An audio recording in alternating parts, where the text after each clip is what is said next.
Broadcasting from the business capital of the world, this is the Podcast Business News Network. And welcome back, everybody. There are many books about golf out there, but not many that blend golf and spirituality, a feeling of positivity. And this gentleman has made the perfect blend between those. He's got two books out. I love this one. I love the first one, but I love this one. And we're going to focus on this book in just a couple of minutes, Fairways to Heaven. And he is the director of instruction for the Medallion Club at Columbus, Ohio, and so much more. And he's back with us. John Decker joins us on the program. Hey, John. Hey, Steve. Thanks for having me on. Yeah, you've been, as we identified previously, golf is your life. You have been doing this for 4 decades plus. Yes. Wow. Yes, I've been playing the game since the age of 10, and I started, teaching the game. And in 1992 is when I actually got into the golf business. Why did you feel that you needed to get this message out there with these books that connect spirituality, religion, if you will, with golf? Why was that connection being made? Well, in my first book, Golf is My Life, I look at that as the knowledge that I've obtained from this world, from being around the game and learning from a lot of wonderful teachers. But glorifying God through the game, that part was the wisdom that God gave me through years of studying the Bible and years of going to church and years of praying and years of life experiences. And so I really wanted to show how golf and life were similar. And I wanted to show how Christianity was similar as well. So that was the whole idea of the scripture, life story, golf story. And with that in mind, I try to also get across the message to all of us that we all have certain skill sets for this lifetime. And you're a great podcaster. You have a great voice and everything. But whatever it is that whatever talents that God has given us, we are to use those talents not to glorify ourselves. We're to use those talents to glorify God. And so both books have that theme in mind. So we're going to get to your golf questions. By the way, he is an instructor. If you have questions, instant feedback, steve@gmail.com. Before we get there are 4 people you identify in this book who have made a mark on your life. Can we talk about them? Yes. This in my first and second book, I wanted to have a personal entry into the chapters. I think a lot of times when you talk about in chapters, you can talk about people, but if you don't really know that person, it's very difficult to kind of get the message across. So I wanted to have a personal entry, and I came up with the idea of calling it As Seen Through My Eyes. And so the first book is loaded with these As Seen Through My Eyes forwards, is the way I like to describe them. In the second book, I have 4 people, Dr. Angelica Napolitano, who is the one that actually gave me the idea for the title. So I wanted to share that. Also, the fact that she lived in Black Mountain, North Carolina, even though she lives in Florida now, and we're totally different ages. But the fact that I wanted to kind of give her perspective of living in Black Mountain, so that when I talked about Black Mountain, you would have an overall feel of Black Mountain. The second one was Craig Can, who has he worked for the Golf Channel and started the Golf Channel when it first started as a studio host. And Craig has really helped me as a public speaker. So there's a chapter in there about me trying to stretch myself as a golf instructor and an author, but I wanted to start building brand recognition. And so I went to Craig to learn how to stand up in front of people and get my message across that I'm trying to get across in a professional way. So that Craig has an intro for that chapter. Clark Kellogg, who I've gotten to know very well, who's with CBS Sports. Clark Kellogg has written a beautiful entry into the chapter I wrote with him in mind when I wrote this chapter. And Clark is Clark. In fact, last night we were both on another podcast together, talking about the book. And Clark just has he's just a great human being.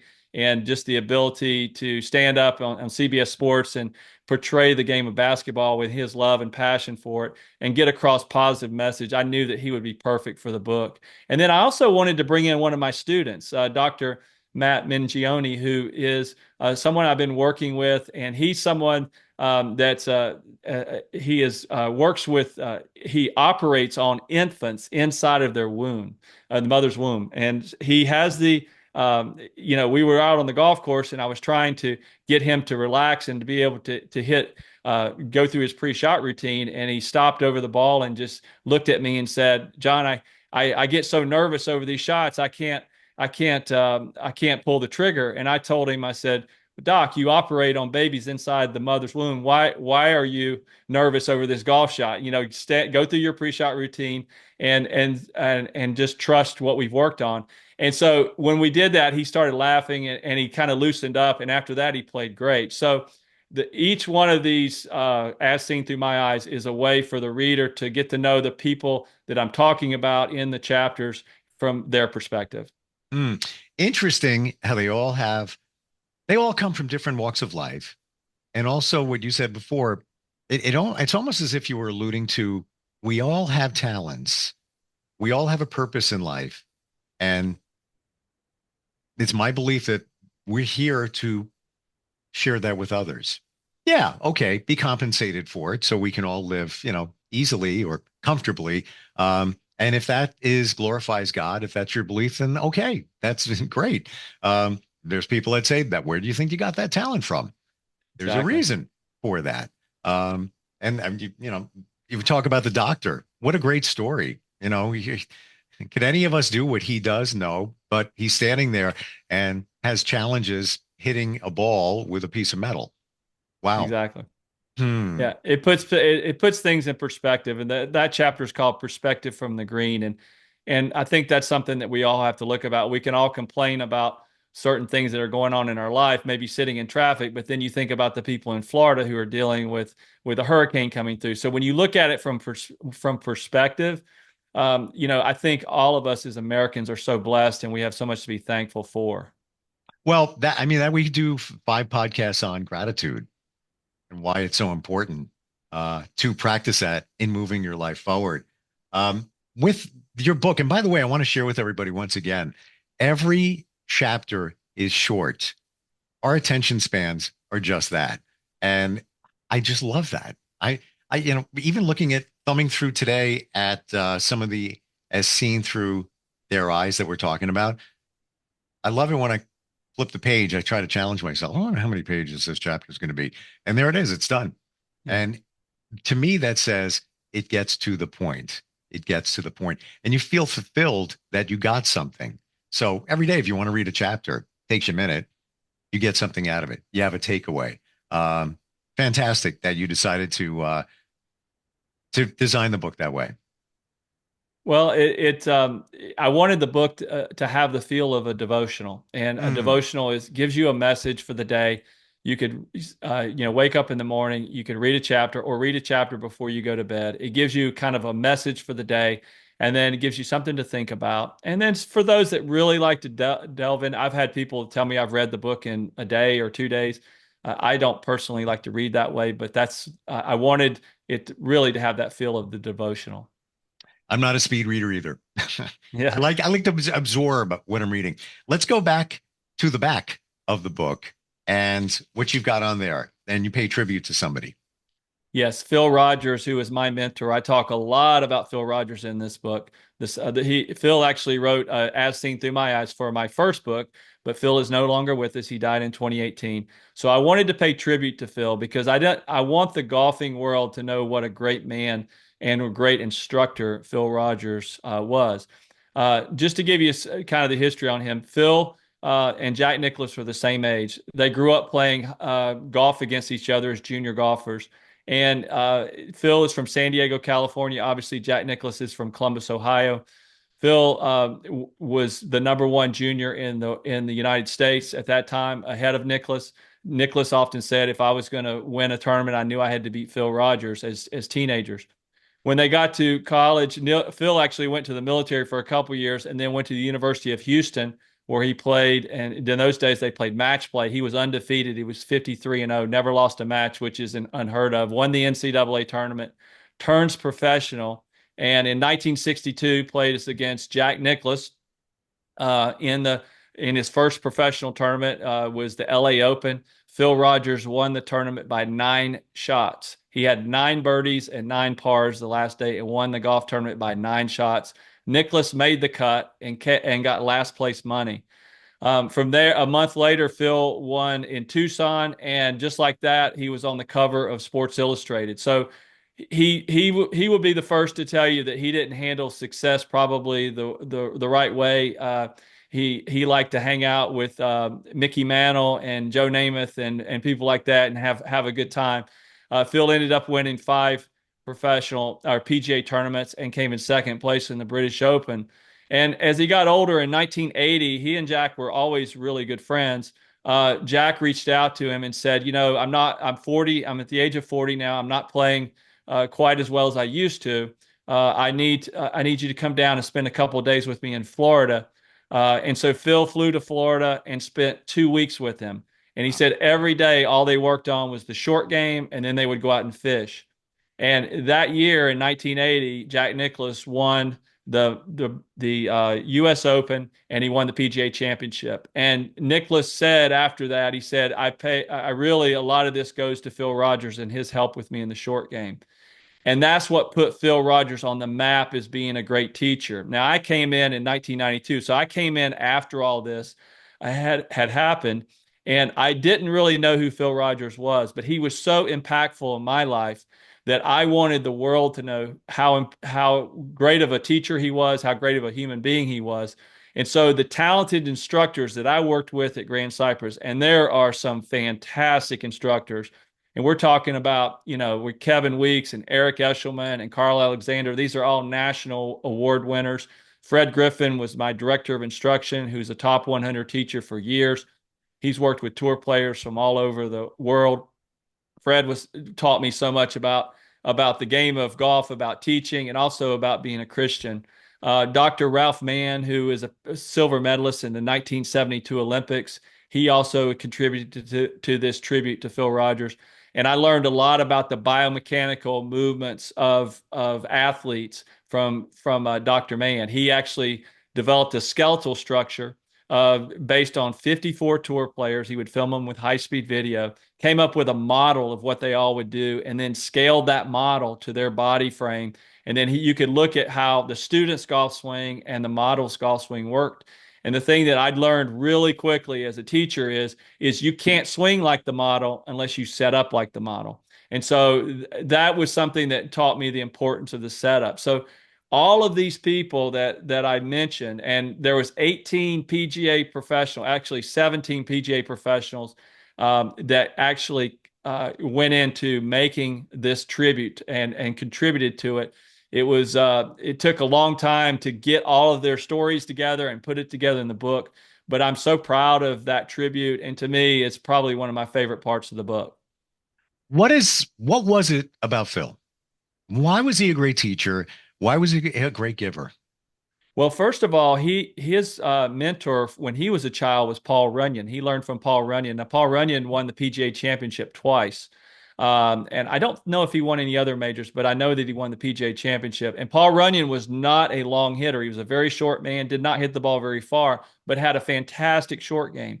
And so Phil had this wealth of knowledge that he had learned from Paul Runyon, plus all of his experience playing on the PGA Tour. He had the ability to look at the way an athlete would move, and he had the ability to pick out their problem, get to the root of their problem, and say it a million different ways. So he could talk to someone who has a real analytical background, maybe an accountant. He could teach them a certain way, but then he could teach someone who's a musician or who's a field player. He had the ability to say the same things a lot of different ways. And to me, that's what a great teacher can do. And they can communicate their message. They're not a robot just saying the same sales pitch to every single person they see. They have the ability to adapt to that person's learning style. And that's important as a teacher. It's almost as if, and go lightly with this on me, but they have a sense of the energy. like it's almost as if they're intuitive, where they can read the student and then apply the approach to them individually, knowing what they need. And that sounds like Phil had that interesting keen sense to be able to do that. He did. And, the one thing that where Phil and I were totally different is Phil's, bedside manner was a lot different than mine. Phil was a former, he was in the military. And so he was like a drill sergeant and he would not sugarcoat things, but you're exactly right. He could pick out something. He could pick out a group of people and within minutes, he could tell you, I'm going to approach this person. I'm going to teach them a certain way. And I'm going to teach this person a certain way. So he had the ability to pick up on what they did for a living, pick up on, by asking questions, getting to know them a little bit. But he had that ability, and I think that's what great teachers are able to do. We're gonna um we're gonna pivot in a different direction. Okay. Got a golf question, instant feedback, Steve at gmail.com. This one is coming from Preston and Raleigh, North Carolina. Oh, my home Interesting. state. Exactly. I don't know him, but welcome, Preston. Glad to have the question. It says, my friends and I are debating this. If another ball interferes with my play, how should it be handled? Another ball interferes with my play. Now, this is getting into the rules, and I will be the first to tell you I am not a rules expert. But if another ball actually, like if I was let's say that my ball is on the green, and let's say that you and I are playing, Steve, and then Steve, you hit your shot on the green, and your ball moves my ball. Mm, Okay. mm. Now, your ball, wherever your ball ends up, that's where you play your ball. I have to move my ball back to where it was on the green. Now, obviously, we could be 150 yards away.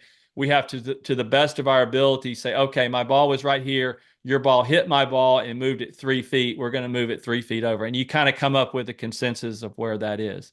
Now, if the ball is in your play, like for example, if you're in a situation where your balls are right beside each other and I'm going to hit, and let's say that your ball is right in front of my ball, and if I were to swing and hit, I would actually hit your ball. It's in my way. Then I can ask you to mark that ball, even if you are in the fairway or in the rough or in a situation like that. You can mark I could have you mark your ball. You would pick your ball up and not move the ball. You have to put it back exactly the way you have it. I would hit my shot and then you would go back and put your ball down. So that's a great rules question. I hope that I answered it the proper way, because based on the information you gave that Preston gave us, I think that's what he was alluding to. But if I haven't, please let us know and I'll try to answer it a different way. Yeah, instant feedback, Steve at gmail.com. Appreciate it, Preston.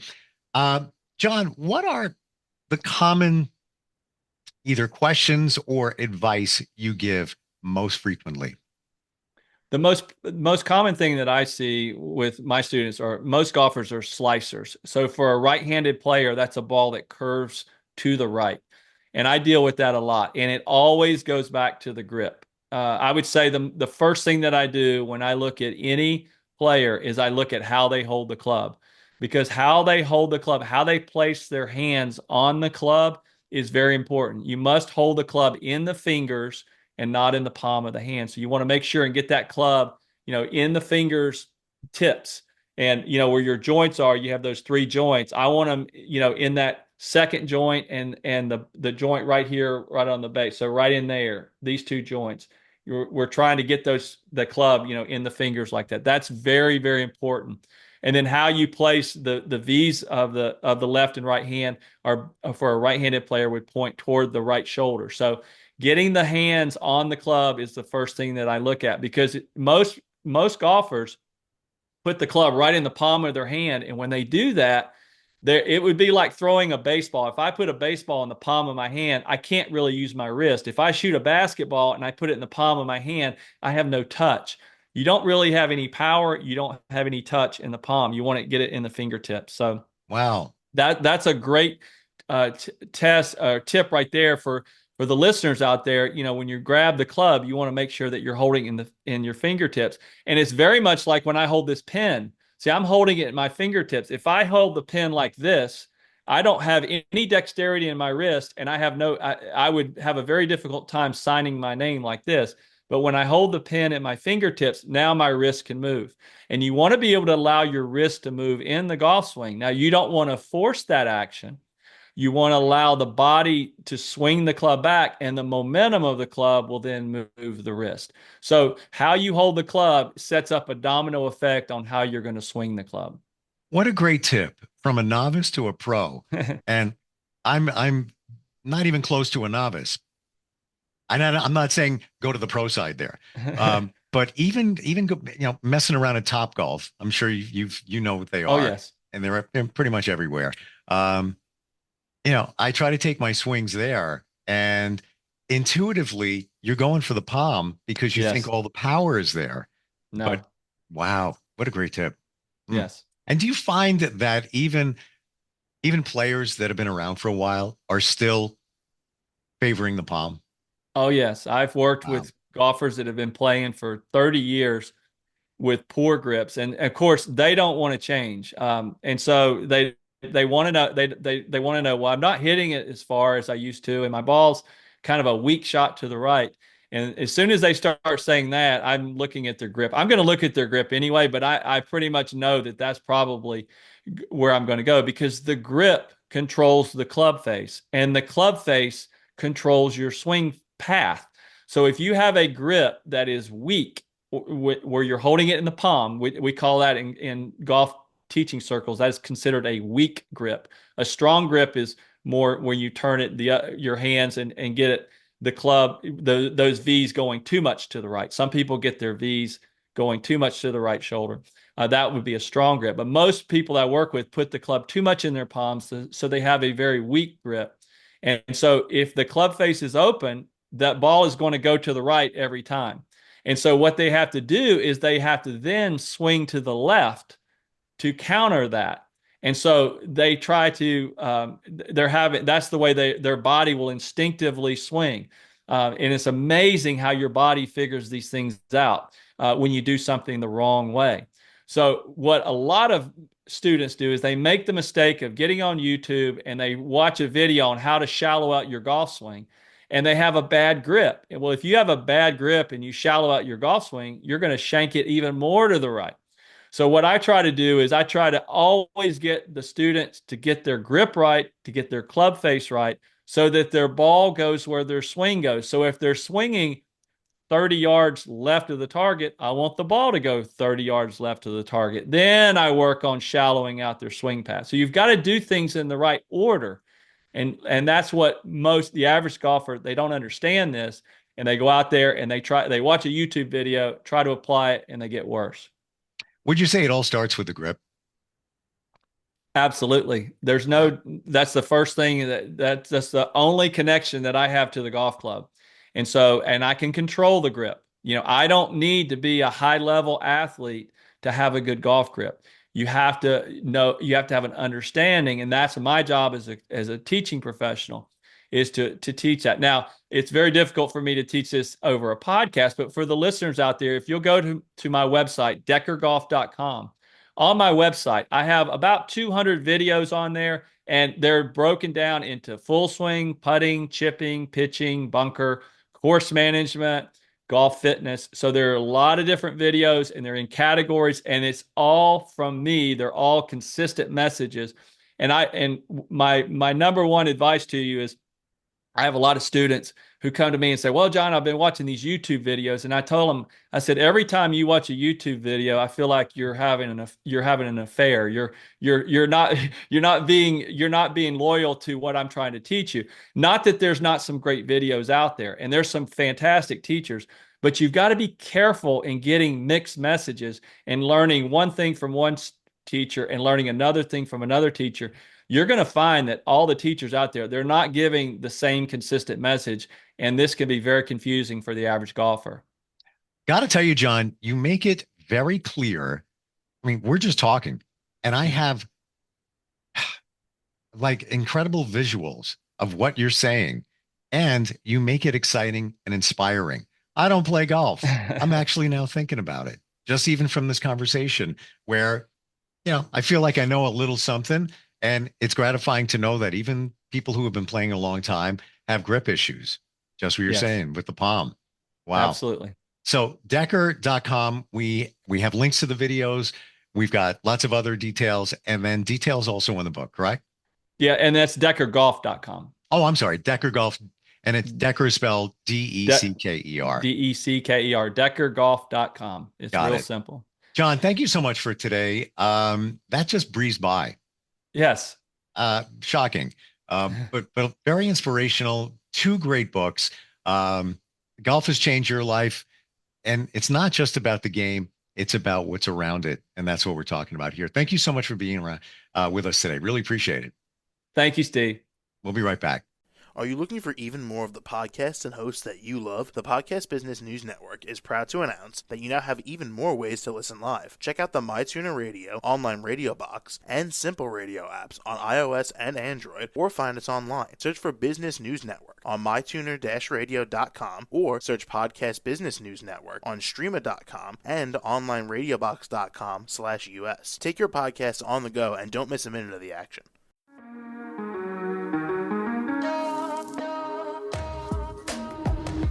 Broadcasting from the business capital of the world, this is the Podcast Business News Network.